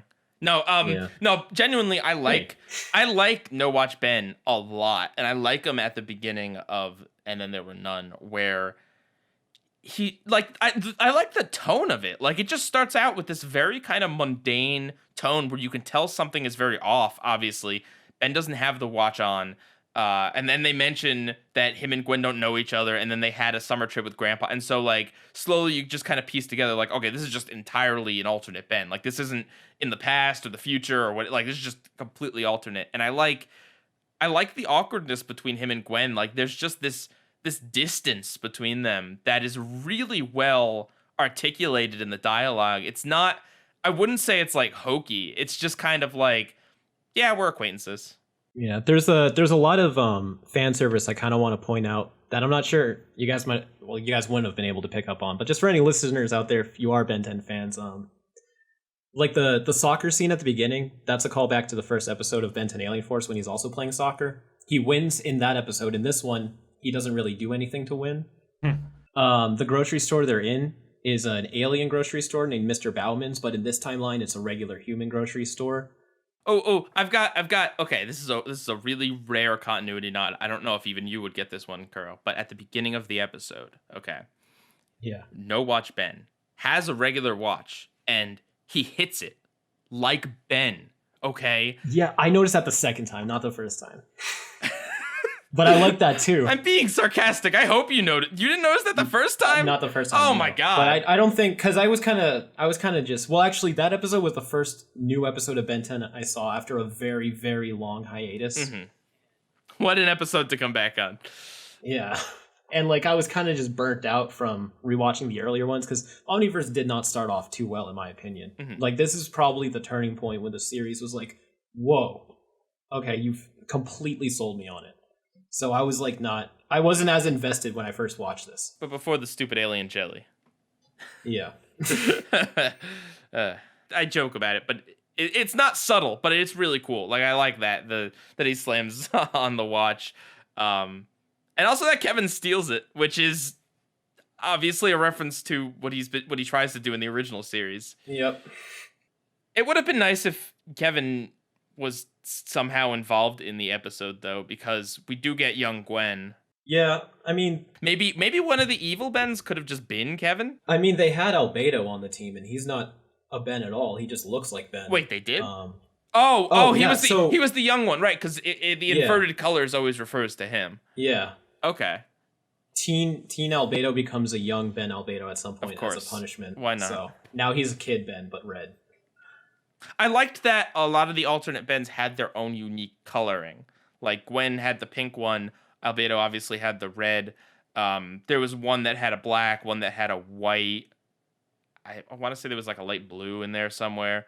Yeah, that was Ben 23. Mm-hmm. There was orange, there was purple, there was gray, and I don't know, Ben 10,000, which is the whole point of the comparison. So how do you feel about Ben 10K? Oh, he was in this I episode? call him Ben 10K because of the build. Yeah. Not that much, though. No. Oh, was that the joke? Jeez. Yeah, I think this was his weakest appearance of the three, because there was not really any gimmick to him this time. There is an Omni-Verse episode that's like Ken 10 in the classic series, where pretty much the whole thing takes place in the future, but that whole episode is just filled. It's another fan service episode, so it's just constantly referencing stuff that wouldn't matter. So this was really like the best episode to choose. I loved that Ken had a cameo. That like totally didn't need to be there, but just, you know, he has a whole episode in the original show, so it's nice to include him even in some small way. Yeah. But you know, I feel like they could have given him some sort of gimmick. Like fusing the aliens? Does he do that in this episode? Yeah, he becomes Four-Mungosaur, which is a fusion between Humongousaur and Four-Arms. Then he becomes Atomic X, a fusion between Alien X and Atomics. Okay. Sorry. If you've never seen these episodes, there's obviously a lot of alternate Bens running around, and therefore also a lot of aliens running around. So it can be kind of hard to tell. And I recognize half the aliens and half of them I don't. So it's hard to tell what's what sometimes. So Ben 10K, his whole thing is he has two Omnitrix. It's called the Bi-Omnitrix. And he fuses his aliens together. And I think it's the worst one. Yeah. Personally. Well, if it's anything like the stupid weapon fusions in the last season of Omni-Verse, then yeah, that sounds like a terrible execution of what could have been It pretty cool. much is, except the whole body. And it's like, he doesn't even use that many. Like, he just keeps becoming Atomic X over and over again. There is nothing that really made me feel like Ben could have grown up to be him. And there was nothing that really made him seem like a Ben 10,000 to me. In fact, if all the other versions of Ben that they were interacting with were alternate versions, why is this one specifically a future version of Prime Ben? Because you got two of the same Bens. Yeah. Like, he doesn't even seem like he needs to be there. It was kind of just, we're doing everything, so let's put Ben 10,000 in it too. Right. I mean, wouldn't it also make sense? Wouldn't you just want an army of Ben 10,000s? If we had a bunch of Ben 10,000s, that would have been great. I think the biggest missed opportunity the show had is not having multiple Ben 10,000s interact. That would have been my bread and butter. That's just overkill. Yeah. But that's I don't know if you noticed this, Monsters, but everything about Ben 10 is overkill. Kind of. Yeah. They should have an alien called Overkill. Do they? What? No, I'd be too mature for Ben. Having an alien called Overkill, he'd probably... Are you joking? Because they make a joke about that. Wait, what? No, wait, are you do you not know? Oh my No. god. That's so funny. Okay. So there's an episode where Ben, he turns into Swamp Fire to light a campfire. And Kevin's like, Ben, that's Overkill. And Ben's like, no, this is Swamp Fire. I don't have an alien named Overkill. And then at the end of the episode, he gets a new alien, and he jokingly calls it Overkill. It's not really called Overkill, though. But I thought you were joking about that. That's fine. Yeah. See what I mean about the show being Overkill? Even say some ridiculous name, and it's probably the name of one of Ben's aliens. Yup. Yeah. He has an alien named Waka Trout. And it's just a fish with legs. Okay, so back on the episode. Which Vilgax fight was better, or which Vilgax appearance was better, Ben 10,000 and then there was none? The former. I agree. Yeah. Vilgax is ugly in Omni-Verse, honestly. A lot of things are. I don't like his like tiara thing going on right there. His mouth is weird too. Yes, he's got to look glamorous. Yeah, I'm not a fan of Omni-Verse Vilgax. Yeah. But also, like, he actually puts up a fight in Ben 10,000, and then there was none. He's just, like, there, and the Bens are fighting, and that's cool. And then as soon as the evil Bens are out of the way, just the Bens just curb stomp them. Like, it's not even any fun or sport or interest in it. It's really just, like, a pounding. That's kind of lame, I think. Vilgax as a whole, as a concept, is just gets lamer and lamer as the series go on, I think. Even by the end of the original series, they had kind of used him quite a bit. Yeah, by Omniverse, he's a complete joke character. Aside from this episode. Right. In every other episode, they start treating him like Animo. Which is very disappointing. That's sad. That's really sad. Yeah. But you're right, and Eon's kind of the same way, too. I mean, Eon's a pushover, and just... Yeah, the more a villain comes back, just the more pathetic they become. And it's kind of like... I guess it's kind of a testament to Ben. Because it's not like he doesn't learn, and you can just keep whooping him easier. But also, it's like, just stay down, stay in jail. The brain damage they suffer from the years and years. Maybe if I go at him from the right this time. So I like that, and yeah, I mean, I think of the 3 versions of Ben 10,000, I think I also still like the first one the best. To be completely honest with you. Like, I like his goofy personality in the second one, but I like that he has to go through an arc to become that goofy Ben again. I like the concept of him shifting aliens. Well, he's not even goofy at the end. He's just kind of, like, stoic. Well, he names the aliens, like, Arctic-guana. I mean, come on. Like, which, I mean, I would say that maybe adult Ben should start using their actual names instead of, like, giving them... These are real races of people out there, and Ben's just calling them Swamp Fire and Upchuck. Like, well, like if somebody got the Omnitrix, what would you call a human? Oh, I can't. That's not. You can't do that, Kuro. His. Isn't that true? Aren't there plumbers that are like racist towards aliens? Yes. In real life, or? Well, I'm sure there's racist plumbers in real life. Well, wasn't that Grandpa's buddy's deal? Yeah, Phil, there's racist plumbers, then there's just racist medieval knights, then there's just racist newsmen. That's when they're in Middle America. Yeah, by the way, if you don't think that Ben 10 is a series that just chucks everything in, don't forget there's the Forever Nights. Yeah. Oh man, if you ever finish Ultimate Alien, you don't even know how important the Forever Nights become. Carl, I be honest with you, I enjoy not knowing that much about Ben 10.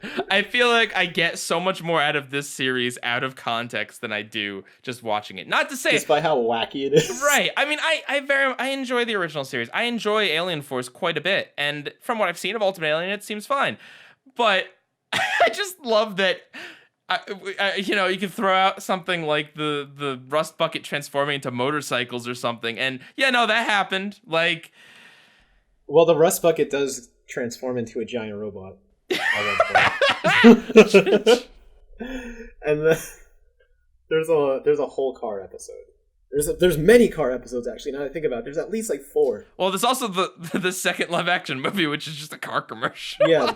Oh god. It's like 30 minutes of cars driving. Oh, goodness. Okay. What other? I guess between Ben 10,000 and Ben 10,000 Returns, which of those 2 episodes do you guys prefer? I prefer the latter. It's weird because like Ben 10,000 is much better, but I enjoy watching Ben 10,000 Returns more just because I like the feel of that show more. Even though I'm very aware it's not a good episode. Like, I guess, if Ben 10,000 Returns was a classic series episode, that would have been amazing. Yeah. I mean, I said it before. If Ben 10,000 Returns had executed its ideas better, it would 100% be an amazing episode, I think. Yeah, I don't know, because when I was rewatching Ben 10,000 for this, it's probably just me. I've seen it so many times, the whole episode was just exhausting to get through. I think I even skipped through towards the 3rd act when it was just fighting, because I knew what was going to happen. I just wanted to see the plot. Really? Yeah, I've just seen it like hundreds of times by now, so I'm exhausted by it. So maybe that's why I like Returns more. You've seen it 10,000 times? 10,000, probably. I wouldn't doubt it. But it's ultimately the better episode. Art-wise, plot-wise, the story-wise. Okay. I felt the action in Ben 10 Returns was more creative and better executed.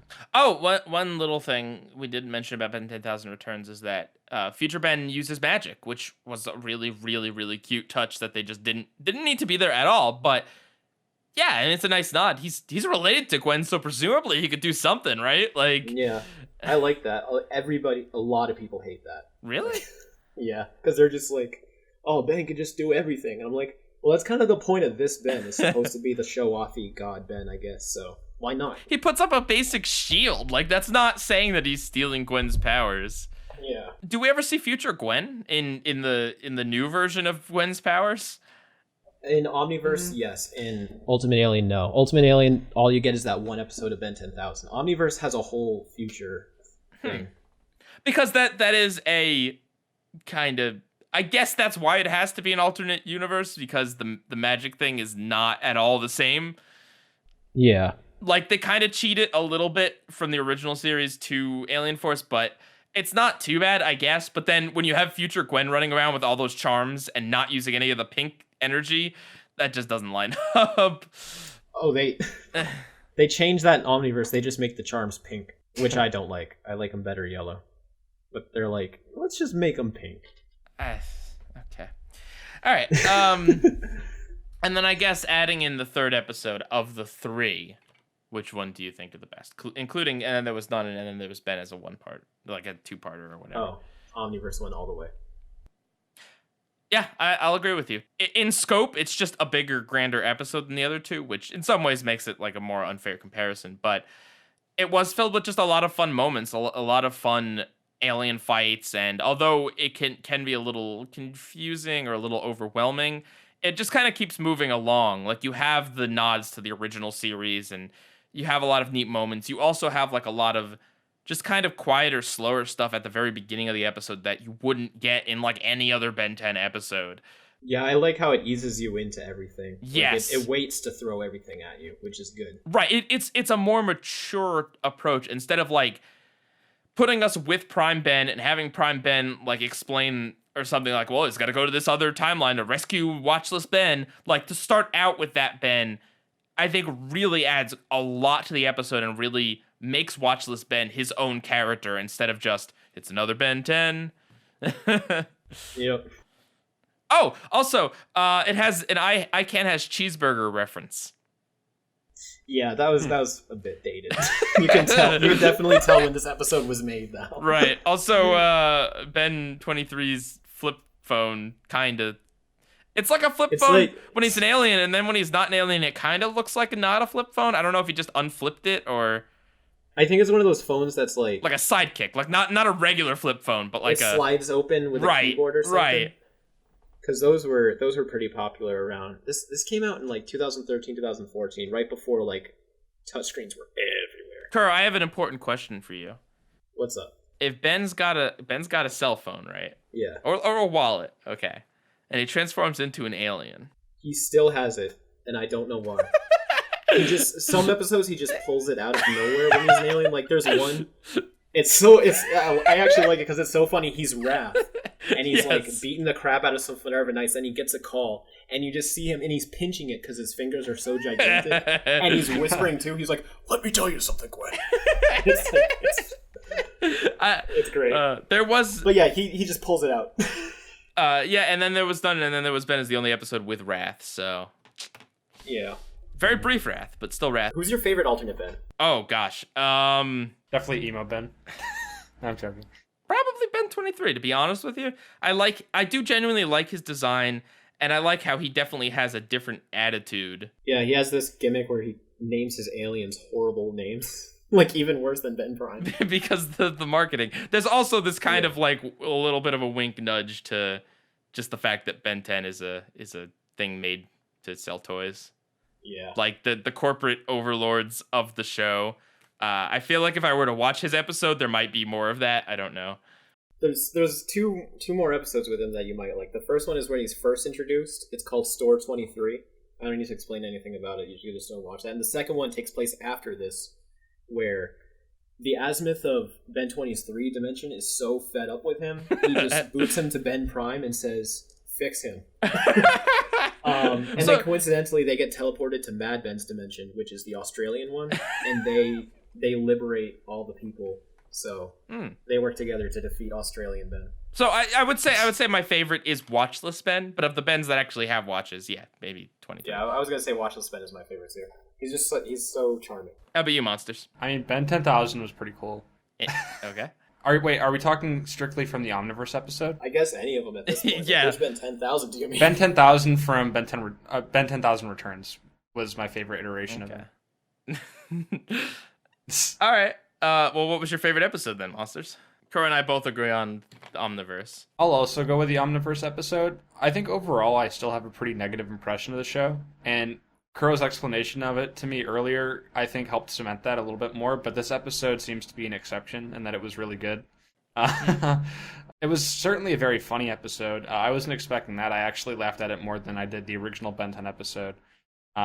Just some of the nods references to Ben Prime and just screaming when he was getting flung around, and it was actually kind of funny too when they mentioned reboots. That smoothie must have been past its expiration date. Another thing, I don't know if this is just me being stupid, but the environment where all the Bens were fighting in looked, or at least it reminded me of the exact environment from War of the Worlds. it is? It is? Yeah, that's another fan service thing. It's that abandoned military place just outside of town, right? Yeah, you know. Yeah, that's Bellevue. It's the smoothie place and then the abandoned military zone where everyone does the fighting. I'll also say it was weird seeing some of the original Ben 10 Classic stuff redone in the Omniverse art style. Yeah. It was important that they mentioned the Sotobro effect because that explains a lot and adds a lot to the continuity. You want to explain that, Monsters? Oh no, I don't think I'm capable of doing that. Watch Kuro's death battle video. That explains a lot about it. Yeah, the Ben 10 Ultimate Alien episode was also really good. I enjoyed it. I unfortunately didn't enjoy the Ben 10 Classic episode that much. So if I had to rank them, it'd be in that order. Mine would be that flipped. How would you do? What would the 3 ranking would be for you, Kuro? It would be Omni-Verse, classic Ultimate Alien. Good. Okay. I want to put the Ultimate Alien one above, but I know better. I know, man. No, it's okay. You can have your own opinion. I know I'm persuasive. I know. I want to come back next time. Oh dear. Well, then pick something less confusing. Okay. Trust me, I could have picked something much worse than this. There's an episode called Ben Again where Teen Ben and Past Ben switch brains, but in time. What? What? So Teen Ben's brain gets transplanted back in time into his 10-year-old self. Like, he wakes up and he's his 10-year-old self again. And then Why? young Ben wakes up in Teen Ben's body. What were the writers thinking? It's so confusing because not only do you have all of these different Bens from different universes and timelines, you also have the fact that there's like 6 different art styles if you include live action and CG. It's so convoluted. Which makes it so hard to tell if something is the same Ben in a different, like, I hope. I'm sure it makes more sense to you, Kuro, but to like an outsider like me, I was so lost on certain things. I mean, I have a video that explains every universe, timeline, and dimension in Ben 10, but it's like 20 minutes long. So if you want to try to mull through it, go for it. But it might just make It's you like watching another episode. Yeah. I'm telling you, it's still more fun not know. I do it as simple as I can. But it's 20 minutes. So. I don't think the reboot decided to be this confusing. The reboot just started tackling time travel. Of and course. I'm worried if it's gonna start going down from there. Here's a quick question for you, Kuro. Quick in What's up? quotations. If Ben, Gwen, and Kevin didn't save Paradox in his initial episode, how messed up would the universe be forever? It'd probably be gone now because nobody would have stopped the Chronosapien time bomb because that was inevitable. That's Well, do you think Paradox knew that he would be saved? probably. Okay, here's another question. Kuro, where's the other paradoxes? Or is this man just a unique human in it, like only he God? existed once in all these universes? I don't know, but he does go to other universes and whatnot. So maybe he is just like Maybe there is himself. hundreds of them. Some omnipotent. There could be hundreds. We the don't know. Council of Paradoxes. To be fair, he looks like he's been made like an admiral or something based on what he's wearing in the Omni-Verse episodes. It looks like he's there's- Captain Crunch or something. There's always allusions to like this time council he has to Oh. report to, but they never address it. They just every now and then he's like, "Oh, there's rules I have to follow," or "Oh, I can't do this, and you know why," to somebody else who might know. But like we Typical never know time that. travel stuff. Typical Yeah. like I can interfere with all this crap, but I can't interfere in the way that'll get me punched. That's Like just for some reason, Paradox isn't allowed to go within 500 light years of a celestial sapien, and they never tell us why.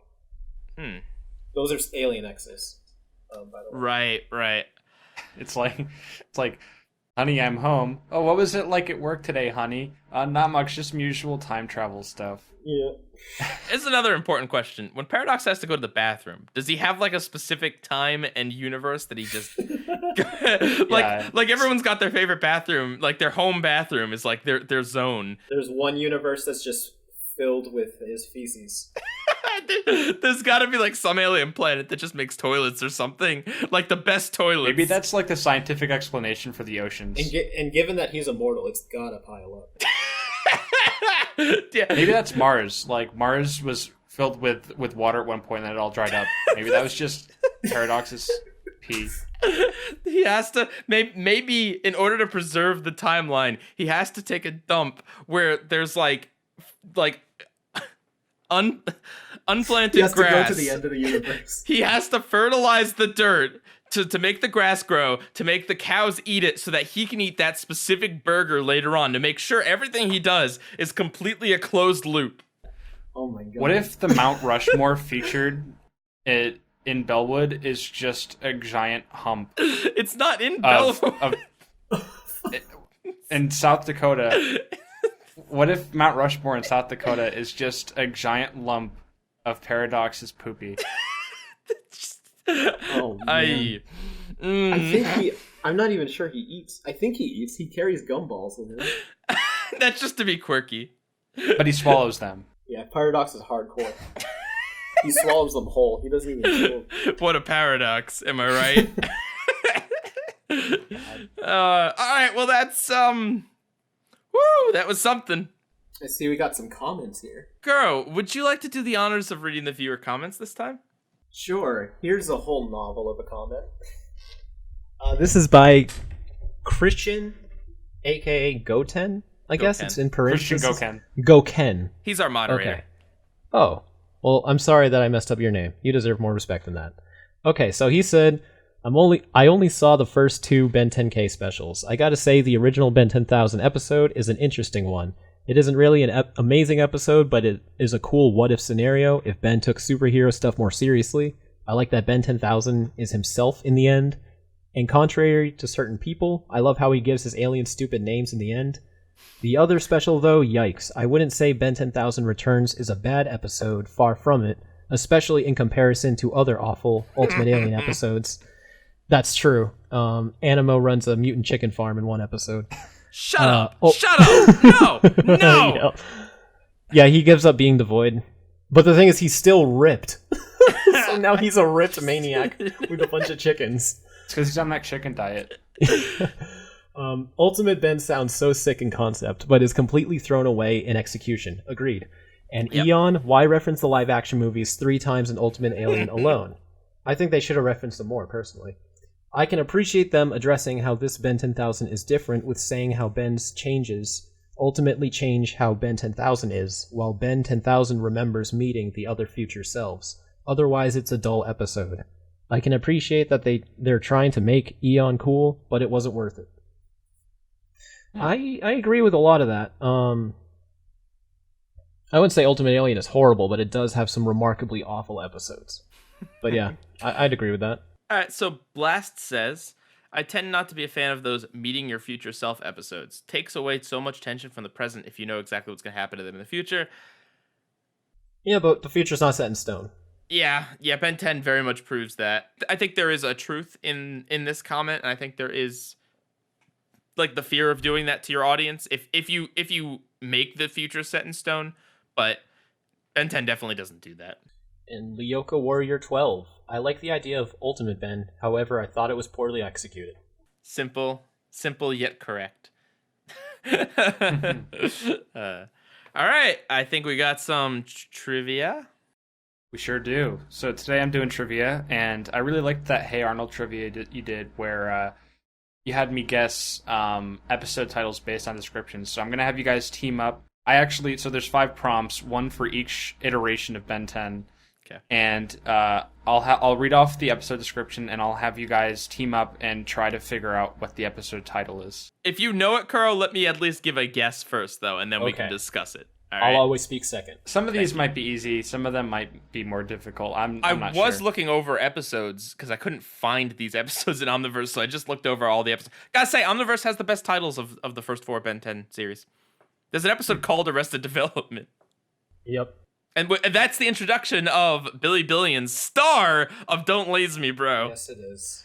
Oh, that's the best episode. It is. I can't freaking believe that character made it to the reboot of all characters.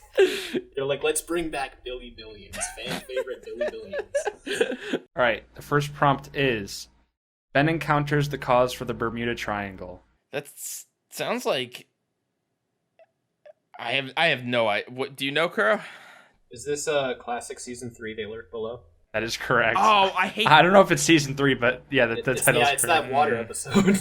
It's a dumb episode. It's season 3. Oh, that's the one where Grandpa Max has like his like buddy Yeah. who's been And like he has the underwater hotel. but he's secretly kind of evil, and then like the other kid finds out, and it's basically just another excuse that for Ripjaws to actually do something. Yep. Okay, good job, girl. All right, Thank yeah, so you guys have 1 point. Excellent. Is this in order or is this just mystery? Which show It's in it order, is? yeah. Oh, okay.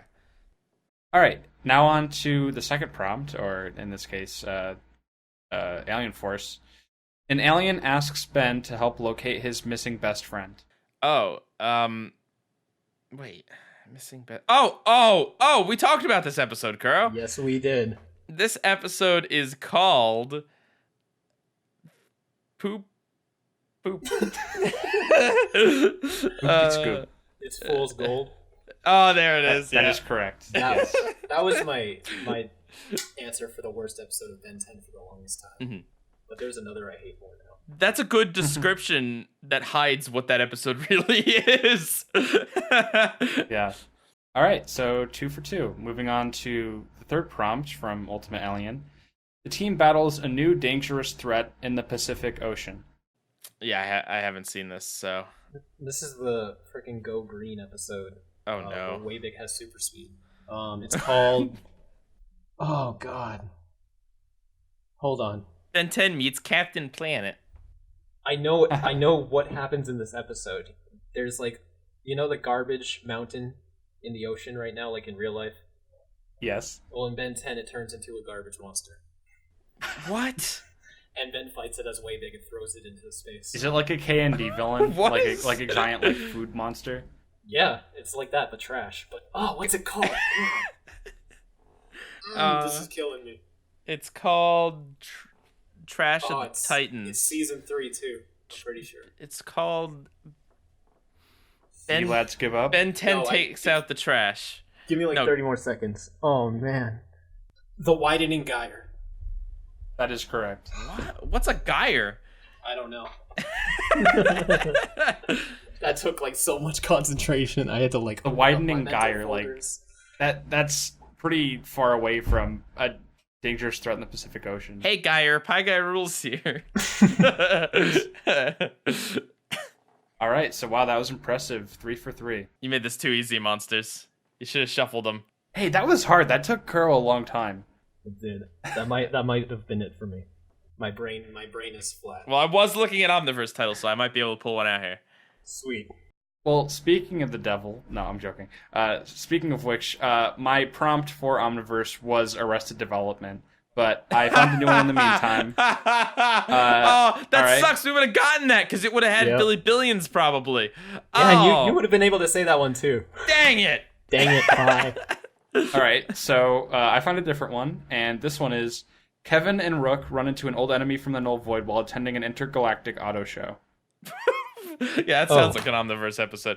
It's called You're Driving Me Crazy. No, what is it called, Kara? Automotives. My. T-O motives, because the main villain's name is Otto. And that's actually Good the title, episode where Ben upgrades Kevin's car and turns it into a transformer. Yeah.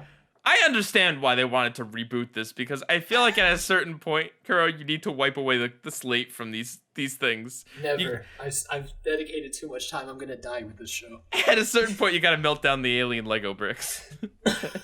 You gotta put the Legos away. You gotta throw away the fool's gold into the ocean with the trash monster, and yes, Christmas Village it up. Maybe. All right. Maybe this holiday season we'll talk about the Christmas episodes from the reboot and the original. Oh boy! Wait, there's a reboot Christmas episode? It's a Christmas Village too. Yeah. All right, let's do this. Do you have a reboot one now, or? Yes. All right, let's and do you it. guys are 4 for 4 so far. Oh, I forgot. Moving on to the last prompt from the Ben 10 reboot. Oh man. Team Tennyson checks out a samurai museum in Tokyo. Oh crap! That's Teen Tennyson Trouble in Tokyo. This is that one where that clip went viral on Twitter. Oh man, I don't think I know the name of this. I spent a long time looking over titles. If you could explain what it's about, I might be able to. In the reboot, there's only one guy named the Forever Knight, and this is like when Ben first confronts him. And there's some things with Cherry Blossom, I think. Okay. Hashtag Cherry Blossom, yo. This isn't introducing Kevin 11, right? That's no. Okay, I got it wrong. I don't know what it is. Yeah, All right, so you guys give up? Yeah. Everywhere's not school. All right. Yeah, this one was tough. I don't think I definitely wouldn't have gotten it if I were in your position. The episode title is Don't Touch.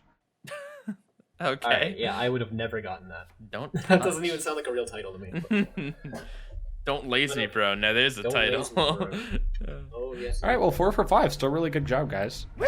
Nice. And I technically got, I think I should get like extra credit on that one that you had to change because I named it before you even said it. Yeah. So we got 5 out of 6. Yeah. Okay. All right, next week on the recast, there was a Steven Universe movie that came out, and we're going to talk about it, and we are going to compare it to an episode that it has a lot in common with. Say Uncle. Uncle. Dun, dun, dun. The Uncle Grandpa crossover we mentioned earlier in the show. Wait, really? Yeah. Is that really what this is? That's what this is. The main villain of Steven Universe, the movie. It's basically Uncle Grandpa. No way. That's awesome. Good morning. Oh, I'm so excited to now. make a lot of That's people just- upset next week. I think I've finally been convinced to watch Steven Universe. Don't worry, we'll be talking about a lot of other things in regards to the movie. But since the movie references like a lot of different episodes, I figured why not just pick a really arbitrary one that it has kind of superficial things in common with and go from there. So yeah, next week we'll be doing that. All right, thank you very much, Kuro, for joining Thanks, us. Kuro. Don't forget, check out 5 Years Later over on Kuro the website, or no, theinktank.com. Actually, no, you're right. KuroTheWebsite.com/5 years later, the number 5, and it's mobile friendly. So if you're on your phone, you can do it right now too. Yeah, I was on my phone when I read it. If I was to Google this, what would I Google? 5 Years Later Kuro? 5 Years Later Ink Tank? Yep, first link. Cool. So yeah, there you go. All right, and yeah, see you guys next week. PIEGUYRULZ out. Keep it busy. Catch you guys next time.